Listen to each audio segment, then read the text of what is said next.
창세기 16장 1절에서 16절 좌충우돌하는 믿음의 가정이라는 제목으로 말씀을 나눌 텐데 한 절씩 교독하겠습니다. 아브라함의 아내 사레는 아이를 낳지 못하였다. 그에게는 하갈이라고 하는 이집트 사람 여종이 있었다. 사레가 아브라함에게 말하였다. 주님께서 나에게 아이를 가지지 못하게 하시니 당신은 나의 여종과 동침하십시오. 하갈의 몸을 빌려서 집안의 대를 이어갈 수 있기를 바랍니다. 아브라함은 사레의 말을 따랐다. 아브라함의 아내 사레가 자기의 여종 이집트 사람 하갈을 데려다가 자기 남편 아브라함에게 아내로 준 때는 아브라함이 가나안 땅에서 살아온 지 10년이 지난 뒤이다. 아브라함이 하갈과 동침하니 하갈이 임신하였다. 하갈은 자기가 임신한 것을 알고서 자기의 여주인을 깔보았다. 사레가 아브라함에게 말하였다. 내가 받는 이 고통은 당신이 책임을 지셔야 합니다. 나의 종을 당신 품에 안겨주었더니 그 종이 자기가 임신한 것을 알고서 나를 멸시합니다. 주님께서 당신과 나 사이를 판단하여 주시면 좋겠습니다. 아브라함이 사레에게 말하였다. 여보, 당신의 종이니 당신 마음대로 할 수 있지 않소. 당신이 좋을 대로 그에게 하기 바라오. 사레가 하갈을 학대하니 하갈이 사레 앞에서 도망하였다. 주님의 천사가 사막에 있는 샘 곁에서 하갈을 만났다. 그 샘은 수르로 가는 길 옆에 있다. 천사가 물었다. 사레의 종 하갈아, 내가 어디서 와서 어디로 가는 길이냐? 하갈이 대답하였다. 나의 여주인 사레에게서 도망하여 나오는 길입니다. 주님의 천사가 그에게 말하였다. 너의 여주인에게로 돌아가서 그에게 복종하면서 살아라. 주님의 천사가 그에게 또 일렀다. 내가 너에게 많은 자손을 주겠다. 자손이 셀 수도 없을 만큼 불어나게 하겠다. 주님의 천사가 그에게 또 말했다. 너는 임신한 몸이다. 아들을 낳게 될 터이니 그의 이름을 이스마엘이라고 하여라. 내가 고통 가운데서 부르짖는 소리를 주님께서 들으셨기 때문이다. 너의 아들은 들나귀처럼 될 것이다. 그는 모든 사람과 싸울 것이고 모든 사람 또한 그와 싸울 것이다.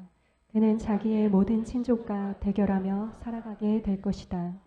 하갈은 내가 여기에서 나를 보시는 하나님을 뵙고도 이렇게 살아서 겪은 일을 말할 수 있다니 하면서 자기에게 말씀하신 주님을 보시는 하나님이라고 이름 지어서 불렀다.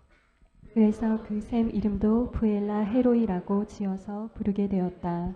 그 샘은 지금도 가데스와 베렛 사이에 그대로 있다.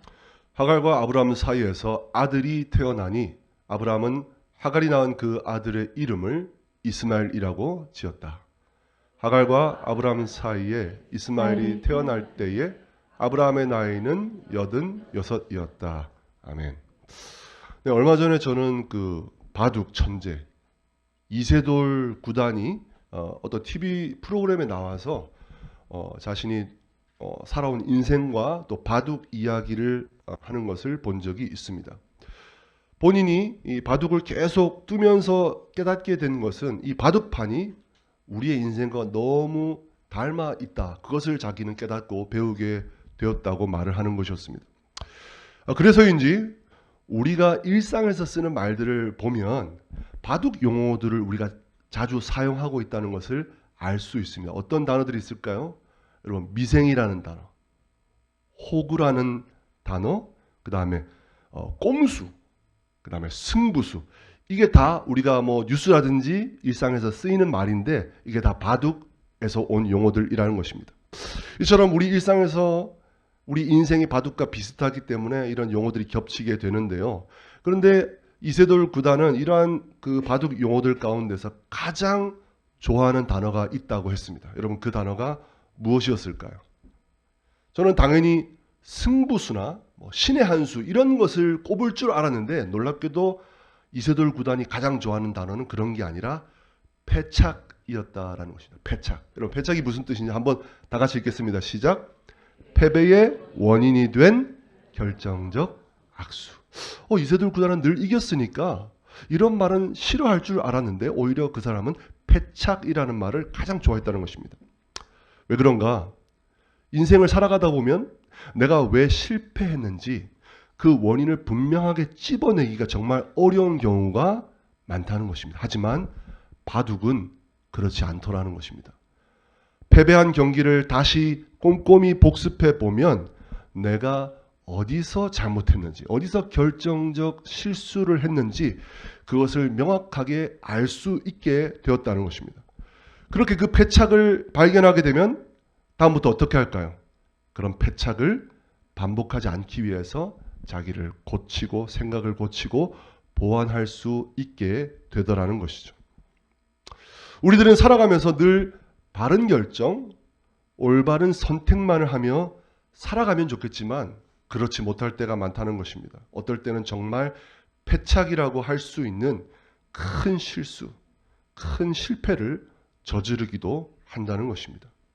그렇게 인생에서 저도 돌아온 인생을 보면서 잘못된 큰 실수들을 생각하면 지금도 마음 한편이 참 아려오는 것을 느끼게 됩니다. 하지만 잘못을 하지 않는 게 중요한 것이 아닙니다. 우리가 저지른 그 잘못을 통해서 배우고 고쳐서 다음번에는 그거 반복하지 않고 더 나은 길로 나가려고 애쓰는 것, 그것이 더 중요한 삶의 태도, 삶의 자세라는 것입니다. 오늘 본문에는 세 사람이 등장하고 있습니다. 그런데 이 세 사람 모두 다 패착과도 같은 아주 큰 잘못을 저지르는 것을 볼 수 있습니다. 그리고 그 패착들이 모여서, 그 실수들이 모여서 믿음의 가정, 믿음의 공동체 안에 엄청나게 큰 혼란과 아주 잔인하고 끔찍한 일이 일어나는 것을 볼 수 있습니다.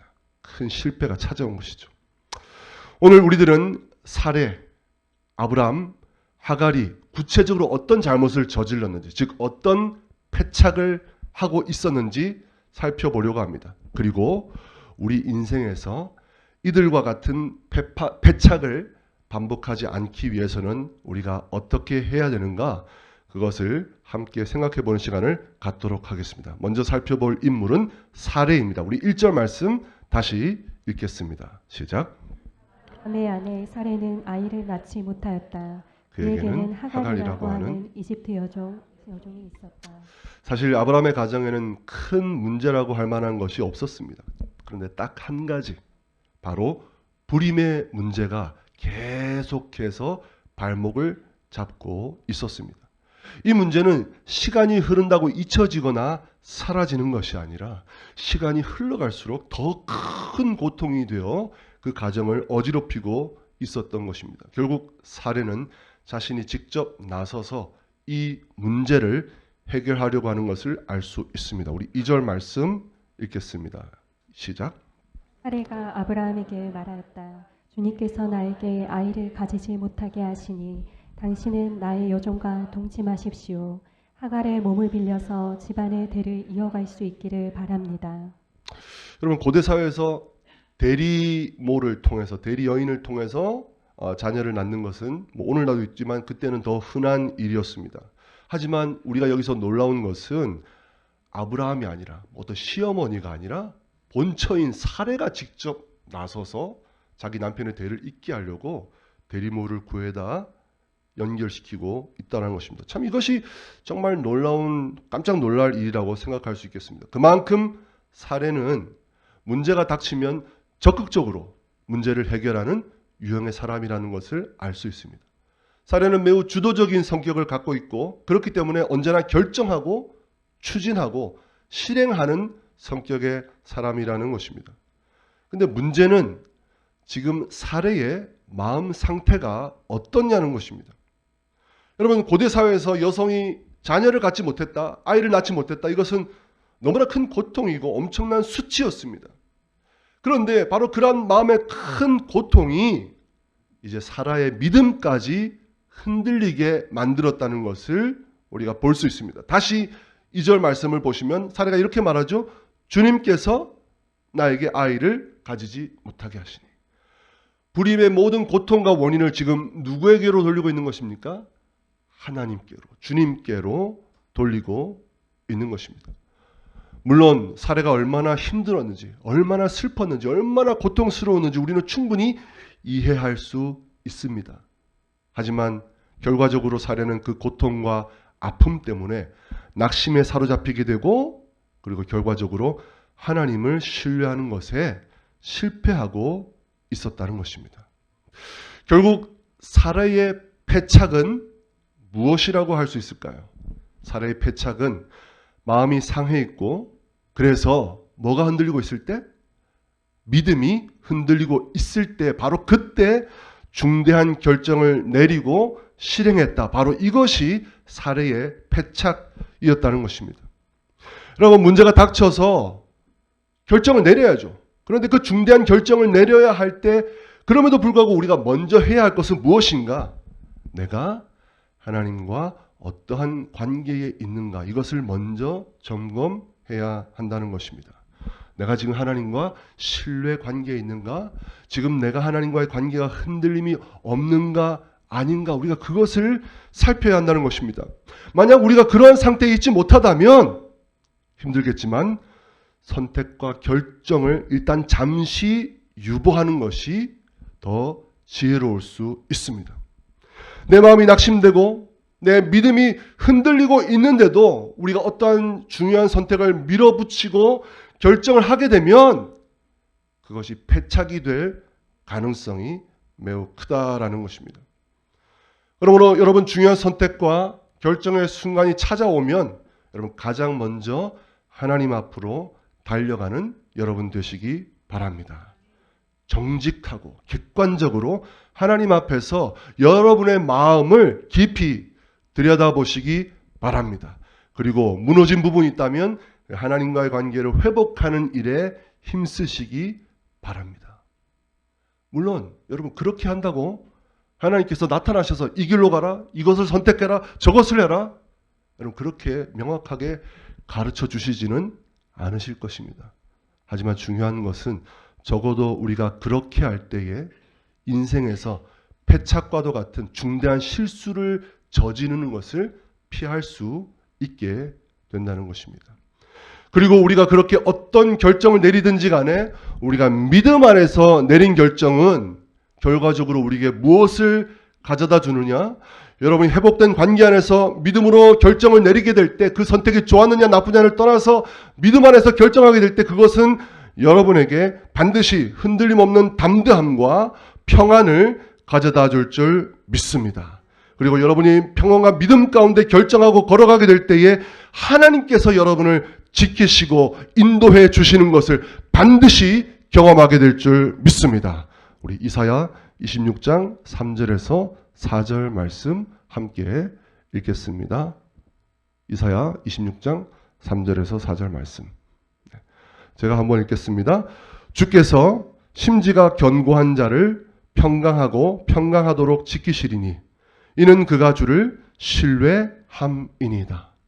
너희는 여호와를 영원히 신뢰하라. 주 여호와는 영원한 반석이심이로다. 사랑하는 성도 여러분, 지금 중대한 인생의 결정을 내려야 할 상황 가운데 계신 분들 계십니까? 먼저 하나님 앞에 나아가 여러분의 마음을 들여다 보십시오. 그리고 무너진 곳이 있다면 하나님의 관계를 회복해 가시기 바랍니다. 그러한 노력을 행할 때 불완전한 사람의 지혜나 완전하지 못한 세상의 지혜가 아니라 하나님의 지혜를 따라 생각하고 결정하게 될 줄 믿습니다. 어떠한 상황에서도 우리 주님 앞에서 심지가 견고한 사람으로 세워져 가시는 여러분 모두가 되시기를 우리 주님의 이름으로 축원드립니다. 다음으로 아브라함입니다. 우리 2절 하반절 말씀 짧지만 함께 읽습니다. 시작. 아브라함은 사례의 말을 따랐다. 누구누구의 말을 들었다. 원어로 하면 listen. 누구의 말을 들었다. 따랐다라는 이 표현은 정확하게 창세기는 딱 2번 나온다고 합니다. 오늘 본문에 나오고 또 다른 곳은 어디서 나올까요?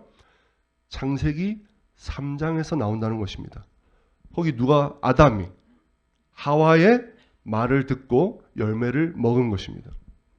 이처럼 아내의 말을 듣고 따르는 아브라함은 착한 남편이라고 할 수 있을까요? 네, 비웃고 계시네요. 네, 맞습니다. 잘 웃으셨습니다. 우리 크게 웃으셔도 되는데 5절과 6절 말씀 함께 읽겠습니다. 시작. 사례가 아브라함에게 말하였다. 내가 받는 이 고통은 당신이 책임을 지셔야 합니다. 나의 종을 당신 품에 안겨주었더니 그 종이 자기를 임신한 것을 알고서 나를 나를 멸시합니다. 멸시합니다. 주님께서 당신과 나 사이를 판단하여 주시면 좋겠습니다. 아브라함이 사례에게 말하였다. 여보, 당신의 종이니 당신 마음대로 할 수 있지 않소. 당신이 좋을 대로 그에게 하기 바라오. 사례가 하갈을 학대하니 하갈이 사례 사례. 앞에서 도망하였다. 아브라함은 문제가 발생했을 때 항상 수동적입니다. 문제와 갈등을 먼저 회피하는 그런 성향의 사람이라는 것을 알 수 있습니다. 하지만 그렇다고 해서 아브라함에게 아무 문제가 없어지는가? 그렇지 않다는 것입니다. 지금 이 가정의 머리가 누구입니까? 아브라함입니다. 언약을 직접 받은 사람이 누구입니까? 아브라함입니다. 아무리 아내가 하자 했어도 자신의 책임이 없어지지 않는다는 것입니다. 무엇보다 그 아내의 말을 듣고 따른 결과 지금 누구의 아기가 생겼습니까? 자신의 아기가 생긴 것입니다. 자기 아이가 생겼는데도 아브라함은 당신의 종이니 당신 마음대로 당신 좋을 대로 하시오.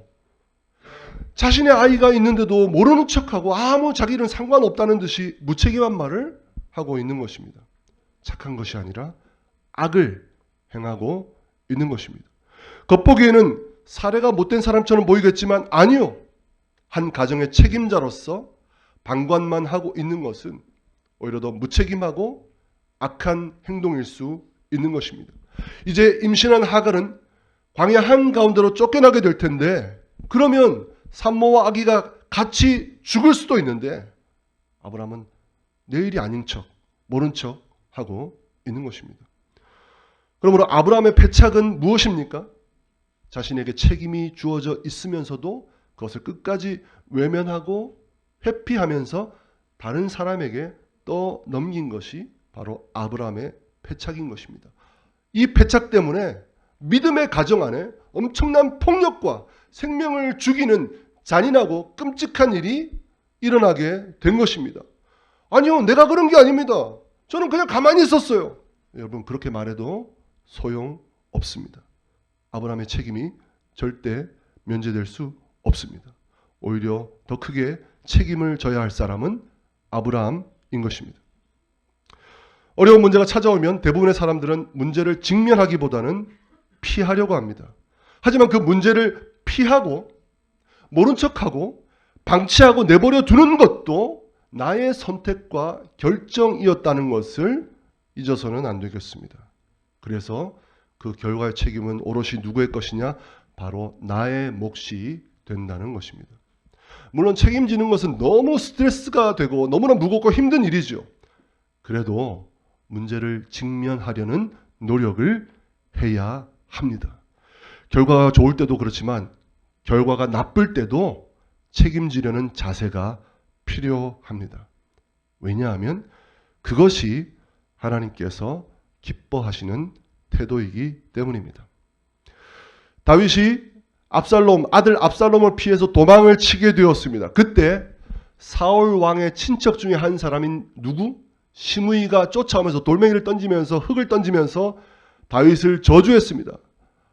꼴 좋다. 네가 사울 왕을 배신하고 왕 자리를 뺐더니 결국 이 꼴이 됐구나. 그러면서 네가 하나님께 저주를 받고 벌을 받고 있는 것이다. 시므이가 다윗을 뒤따라오면서 돌멩이를 던지면서 계속해서 저주하고 조롱했습니다. 부하장수 요압이 쫓아가서 시므이를 죽여버리려고 하는데 다윗이 말리면서 내버려 두라고 했습니다. 그러면서 무슨 말을 했느냐? 저 시므의 말이 다 옳다. 이 모든 일은 다 내 책임이고 다 내 잘못 때문이다. 다윗은 그 모든 일을 합당하지 않은 그 저주의 말까지도 자신의 책임으로 돌렸다는 것입니다. 그런데 놀랍게도 그렇게 자기의 책임으로 인식할 그때부터 다윗과 압살롬의 전세가 뒤바뀌는 역사가 시작되었다는 것을 우리는 볼 수 있습니다. 책임지는 것은 늘 부담스럽고 어렵고 힘든 일입니다. 남들은 안 그러는데 나만 그러면 손해보는 것처럼 느껴질 수도 있습니다. 하지만 결과가 좋고 나쁘고를 떠나서 책임지려고 할 때, 그것이 바로 하나님이 기뻐하시는 사람의 모습이라는 것입니다. 우리가 인간적인 계산과 유불리를 떠나서 정직하게 나의 책임을 지게 될 때 오히려 우리 하나님께서 여러분의 삶을 책임져 주시고 붙들어 주실 줄 믿습니다. 그러므로 하나님께서 지금 여러분에게 맡기신 그 일들 끝까지 책임을 다하며 감당하시는 여러분 되시기를 주님의 이름으로 축원드립니다. 마지막으로 하갈입니다. 하갈은 공동체 안에서 아무 결정권이 없는 사람이었습니다. 절대적 약자이고 가장 힘이 없는 사람이었습니다. 그런데 이 하갈에게도 엄청난 기회가 찾아왔습니다. 우리 4절 말씀 읽겠습니다. 시작. 아함이 하갈과 동침하니 하갈이 임신하였다. 하갈은 자기가 임신한 것을 알고서 자기의 여주인을 깔보았다. 자기 여주인을 어떻게 했다? 깔보았다. 왜? 내가 이제 집주인의 아이를 임신했으니까. 인간적으로 엄청난 기회가 힘이 자기 손에 들어온 것입니다. 바로 그때 하갈의 행동, 바로 그 행동이 결과적으로 모든 것을 망가뜨리는 결과를 가져오고 말았죠. 아직 얘가 딸인지 아들인지도 모르잖아요. 과학도 초음파가 있었어요 그때. 그런데도 임신했다고 자기가 대단하게 된 것처럼 생각하면서 어떻게 여주인을 깔보고 무시하기 시작한 것입니다. 그러므로 하갈의 패착은 무엇일까요? 자기에게 기회가 주어지고 힘이 주어졌다고 생각될 때 그때 패착하게 된 것입니다. 자신이 대단하다고 생각하면서 교만에 빠져버렸고 다른 사람을 무시하기 시작한 것입니다. 이게 패착이었습니다. 여러분, 크든 작든 힘과 권력은 사람의 인격을 이상하게 뒤틀어버리고 만다는 것을 우리가 자주 보게 됩니다. 머리 볼 것도 없습니다. 우리나라 역대 대통령들 보시면 어떻습니까? 물론 다 그렇게 되지는 않았지만 대부분 대통령들이 권력에서 내려온 다음에 어디로 갑니까? 감옥으로 가게 되더라는 것입니다. 여러분, 청와대만 그렇습니까? 교회도 마찬가지입니다. 일반 평신도 올 때는 그렇게 잘 섬긴다, 그렇게 칭찬받던 분들이 리더의 자리에 올라가고 나면은 사람이 바뀌었다라는 말을 듣게 되는 일이 종종 있게 되는 것입니다. 힘과 권위가 생겼을 때 그때에도 겸손한 것이 정말 힘든 일이라는 것입니다. 결국 우리의 진짜 인격은 언제 드러나게 되느냐? 내가 힘과 권위를 가지게 되었을 때, 그때 우리의 본 모습이 드러난다는 것, 그것을 기억하시기 바랍니다. 여러분이 인생에서 어느 위치에 있든지, 공동체 안에서 여러분에게 어떤 자리가 주어지든지 간에 항상 겸손히 낮아지셔서 섬기기를 힘쓰는 여러분 되시기 바랍니다. 다른 사람 위에 올라가서 군림하고 무시하고 깔보는 것이 아니라 그때나 이때나 변함없이 겸손하게 타인을 존중하고 섬기는 여러분 되시기 바랍니다. 그렇게 하는 여러분을 통해서 공동체가 살아나고 하나님의 은혜와 축복이 흘러넘치는 그러한 공동체가 될 줄 믿습니다. 여러분, 믿음의 공동체 안에 있는 사례, 아브람, 하갈, 이 세 사람 모두 패착이라고 할 수 있는 결정적인 잘못들을 저질렀습니다. 그리고 그 잘못들 때문에 믿음의 공동체는 도저히 수습할 수 없는 심각한 혼란과 혼돈에 빠지게 되었다는 것을 알 수 있습니다. 그런데 바로 그때 하나님이 찾아오신 것입니다. 우리 8절과 9절 말씀 함께 읽습니다. 시작. 사가 물었다. 사례의 종 하갈아, 내가 어디서 와서 어디로 가는 길이냐? 하갈이 대답하였다. 사라에게서 도망하여 나오는 길입니다. 주님의 천사가 그에게 말하였다. 너희 여주인에게로 돌아가서 그에게 그에게 복종하면서 살아라. 하나님의 천사가 가장 약자에게, 가장 고통받는 자에게 가장 먼저 찾아가셨다는 것. 이게 우리가 기억하고 있어야 할 교훈입니다. 우리도 소외된 분들, 우리도 이 공동체 안에서 약하신 분들, 그분들을 먼저 돌아보고 살피는 사람들이 되어야 하겠습니다. 그런데 이 하나님의 천사가 하갈에게 명령하고 있는 내용이 좀 충격적이라는 것입니다. 왜냐하면 여주인이 너무 심하게 핍박을 하니까 차라리 죽는 게 낫겠다 싶어서 그 집을 뛰쳐나왔는데 지금 하나님의 천사가 뭐라고 합니까? 지금 사지로 다시 돌아가는 거예요. 다시 그 여주인에게로 가서 뭐하라? 복종하며 살아가라. 그렇게 명령하고 있다는 것입니다. 여러분, 이것은 하갈의 처지를 너무 무시하고 너무 가혹한 명령을 하고 있는 것처럼 보인다는 것입니다. 하지만 절대 그렇지 않죠. 우리 10절과 11절 말씀도 보겠습니다. 시작. 주님의 천사가 그에게 또 일렀다. 내가 너에게 많은 자손을 주겠다. 자손이 셀 수도 없을 만큼 불어나게 하겠다. 주님의 천사가 그에게 또 일렀다. 너는 임신한 몸이다. 아들을 낳게 될 터이니 그의 이름을 이스마엘이라고 하여라. 네가 고통 가운데서 부르짖는 소리를 주님께서 들으셨기 때문이다. 지금 하갈에게 큰 민족을 약속하고 계십니다. 아기의 이름을 지어주고 계십니다. 지금 하나님께서 하갈에게 큰 축복을 베풀어 주시는 것입니다. 누구에게? 버림받고 아무 쓸데없고 절망적이었던 그 비천한 여종에게 하나님은 찾아오셔서 큰 축복과 함께 약속의 말씀을 허락해 주신 것입니다. 이렇게 하나님의 놀라운 축복을 받았으니 이제 하갈은 소망이 생긴 것입니다. 자기는 더 이상 비참하고 비천한 존재가 아닌 것입니다. 그래서 힘들지만 나는 다시 돌아가서 그 삶을 살아갈 용기를 얻게 된 것입니다. 왜? 하나님의 놀라운 축복, 하나님의 놀라운 사랑 때문에 하갈은 힘을 얻게 된 것입니다. 그런데 한 가지 궁금한 것은 하나님께서 왜 하갈에게 이렇게 엄청난 축복을 허락해 주고 계시냐는 것입니다. 왜 하나님께서 하갈에게 이런 축복을 허락해 주신 것일까요? 그것은 아브라함에게 하신 약속 때문이라는 것입니다. 하나님께서 아브라함에게 뭐라고 약속하셨습니까? 네 몸에서 태어날 자손들은 어떻게 된다? 하늘의 별과 같고 바닷가의 모래처럼 될 것이다. 네 몸에서 나온 자손들은. 바로 그렇게 약속하셨기 때문에 지금 하갈이 누구를 임신하고 있습니까? 아브라함의 아기를 임신하고 있잖아요. 그러니까 반드시 그 이스마엘은 어떻게 되어야 마땅합니까? 큰 민족이 되어야 한다는 것입니다. 왜?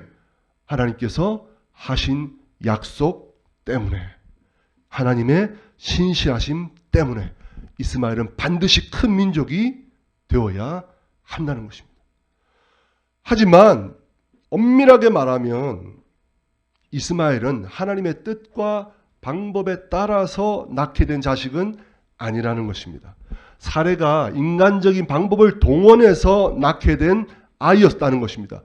비록 아브라함의 몸에서 태어나긴 했지만, 그렇기 때문에 이스마엘이 아브라함의 육체의 자손이기는 하지만 하나님의 어떤 자녀가 될 수는 없다. 하나님의 약속의 자녀가 될 수는 없었다는 것입니다.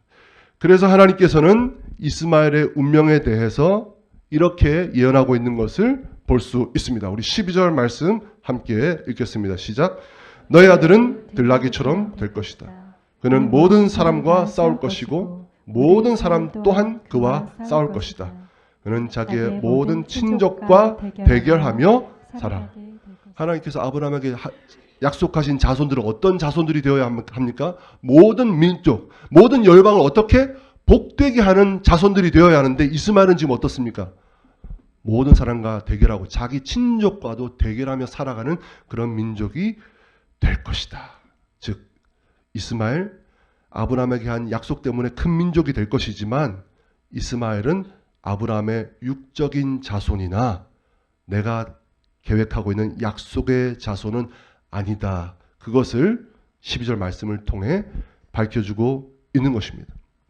여러분 참 이 말씀 놀랍지 않습니까? 대부분의 학자들은 동의합니다. 이스마엘이 누구의 조상이라고? 오늘날 아랍 민족들의 조상이라는 것을 대부분 성경학자들이 동의하고 있습니다. 그리고 지금 여기서 하신 이스마엘의 미래에 대해서 하나님께서 예언하신 그대로 지금까지도 중동은 화약고가 되어서 끊임없이 싸우고, 그래서 오늘 우리의 삶까지도 피해를 입히고 있습니다. 들나귀처럼 서로 싸우며 패권을 잡기 위해서 계속해서 아랍 지역의 이스마엘의 후손들은 싸우고 있다는 것입니다. 어쨌든 버림받은 비천한 여종 하갈에게 하나님께서 큰 축복을 허락하신 이유는 우리의 부족함과 우리의 잘못에도 불구하고 하나님은 언제나 변함없이 신실하신 분이시기 때문에, 그 약속에 신실하신 분이시기 때문에 하나님께서는 그 여종 하갈에게 큰 축복을 허락해 주신 것입니다. 하갈만 그렇습니까? 아브람, 사레, 하갈 모두 다 믿음에 실패하고 큰 잘못을 저질렀습니다. 하지만 그럼에도 불구하고 하나님은 끝까지 이 믿음의 가정을 붙드시고 그들에게 하신 약속의 신실하심과 그들에게 하신 약속에 대한 성실하심으로 이 가정을 지켜 주신 것입니다. 그래서 이제 하나님의 변함없는 신실하심이 아브라함의 가정을 회복시키는 것을 볼 수 있습니다. 우리 마지막 15절 말씀 함께 읽겠습니다. 시작. 하갈과 아브라함 사이에서 아들이 태어나니 아브라함은 하갈이 낳은 그 아들의 이름을 이스마엘이라고 지었다. 아브라함이 하나님의 천사가 말씀한 대로 그 아들의 이름을 어떻게 지었다? 이스마엘로 짓고 있습니다.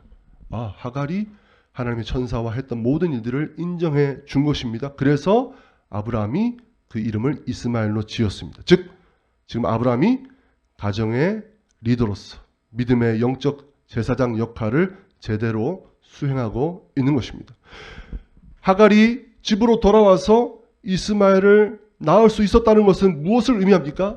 사레가 하갈을 완전히 용서할 수는 없어도 사레가 하갈을 용납하고 품어주었다라는 의미인 것입니다. 하갈 역시 집주인의 아들을 낳았지만 그러나 겸손한 마음으로 여종의 자리로 돌아가서 누구에게 복종하며?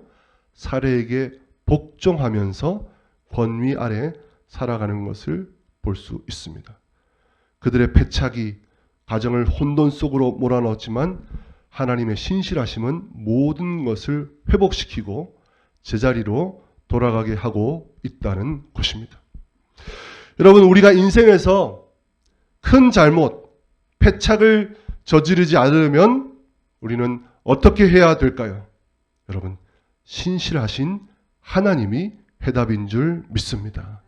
무슨 말입니까? 여러분, 우리들이 아무리 노력해도 결국에는 우리들 모두 실수하고 넘어질 수밖에 없을 것입니다. 왜냐하면 그만큼 우리들은 연약하고 부족한 존재들이기 때문에 그렇습니다. 하지만 그렇게 연약하고 부족한 우리를 하나님께서 신실하게 지키시고 붙들고 계시기 때문에 결국에는 여러분의 삶을 바른 길로 인도해 주실 줄 믿습니다. 우리가 큰 실패를 저지르기도 하겠지만 여러분의 그 실패 때문에 좌절하거나 포기하지 마시기 바랍니다. 하나님께서 택하신 백성들은 실수하고 넘어질 수는 있어도 그렇다고 완전히 버림받거나 하나님으로부터 완전히 망할 수 없다라는 것을 여러분 기억하시기 바랍니다. 신실하신 하나님께서 결국에는 여러분의 삶을 붙드시고 회복시켜 주실 줄 믿습니다. 하나님의 신실하심과 성실하심이 여러분과 여러분의 가정을 이끄실 줄 믿습니다. 결국 여러분 모두는 이렇게 고백하게 될 것입니다. 나의 나된 것은 다 하나님의 은혜입니다. 하나님은 나의 못나고 나의 약하고 나의 그 부족한 모습대로 나를 대하시지 않고 나의 그 못남과 부족함에도 불구하고 하나님 내 삶을 신실하게 이끌어 주셨습니다. 나의 나된 것은 오직 하나님의 은혜입니다. 반드시 그렇게 고백하시게 될 것입니다. 오늘 본문에서 사레, 아브람, 하갈이 저지른 큰 실수와 잘못, 패착을 살펴보았습니다. 여러분은 그와 같은 인생의 패착을 반복하지 마시기 바랍니다. 중대한 순간이 찾아오면 먼저 하나님께로 찾아가셔서 여러분 마음을 들여다보시고 믿음을 세워 가시기 바랍니다. 부담되더라도 여러분에게 주어진 책임을 끝까지 지는 여러분 되시기 바랍니다. 힘과 권위가 찾아왔을 때 그때에도 겸손히 섬기는 여러분 되시기 바랍니다. 여러분이 그러한 삶을 살아가실 때 여러분을 통하여 여러분의 가정과 여러분의 공동체가 살아나는 역사가 일어나게 될 줄 믿습니다.